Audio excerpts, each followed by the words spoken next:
It's well known that royal rules can sometimes be extremely strict. Even to whom members marry is seen as an important matter of state.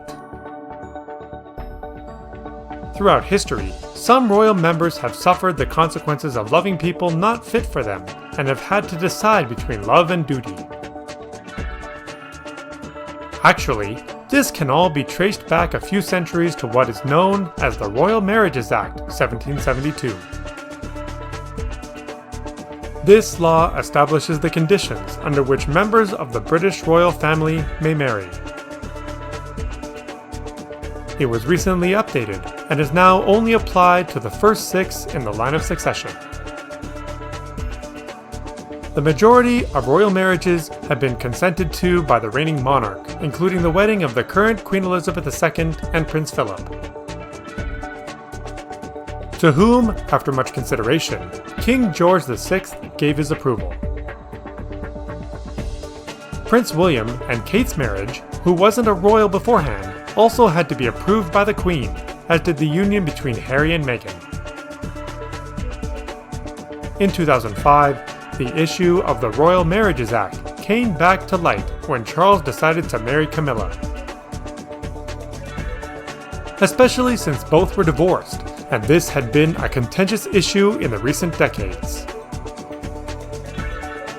Which brings us to a love story par excellence, frustrated precisely because of the strictness of this law.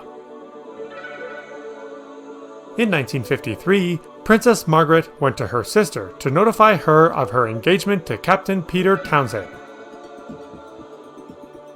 He was 15 years her senior, and recently divorced, so the idea of marriage was complicated. Parliament and her advisors let the Queen know that they didn't approve of the union, and though she could consent as Queen, this would cause a constitutional crisis. Thinking that with time, Margaret would forget the matter, they remembered a clause in the law that states, "Any royal member who is refused consent may marry a few years later after turning 25 years old, provided that it is notified to the Privy Council and approved by both chambers."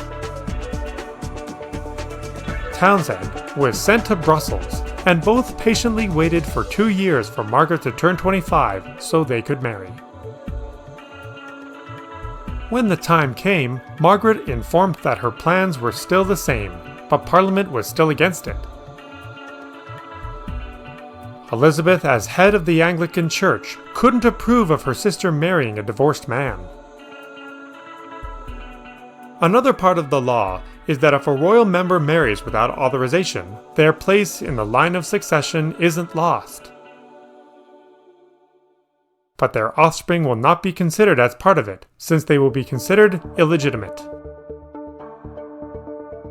In addition, her marriage would have been considered invalid in the United Kingdom, and Margaret would have lost her income as royalty. In the end, she decided not to marry and ended her relationship with Peter. Margaret eventually married photographer Anthony Armstrong Jones, with whom she had 2 children, Sarah and David. After 18 years of an unhappy marriage, both decided to divorce in 1978. Margaret's life was full of misfortunes, and it is said that the cause of them all was her inability to marry the man with whom she had fallen madly in love.